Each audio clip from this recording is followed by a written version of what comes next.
Local train accident అయింది. చాలామంది చనిపోయారు. కానీ రోజు రెగ్యులర్గా ఆ ట్రైన్ ఎక్కే కొంతమంది ప్యాసింజర్స్ ఆ ట్రైన్ ఎక్కలేదు. ఏం జరిగింది అని సర్వే చేశారు. దానిలో ఒకరికి మార్నింగ్ అలారం సరిగా మోగలేదు, లేట్ అయింది, ట్రైన్ మిస్ అయింది.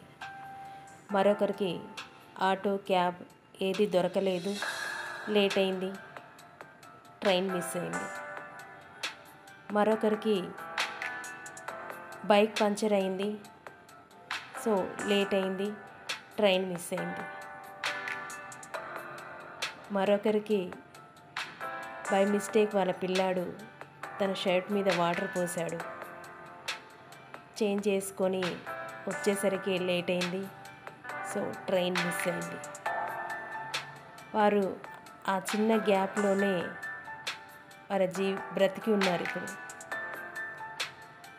అంతా సరిగా జరగట్లేదు అని అనిపించినప్పుడు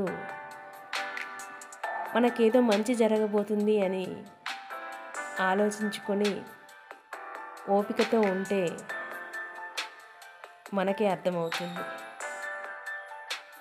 కానీ ఆ సమయంలో వారికి ఎంత ఫ్రస్ట్రేటెడ్గా ఉండి ఉంటారు, ఎంత కోపంగా ఉండి ఉంటారు.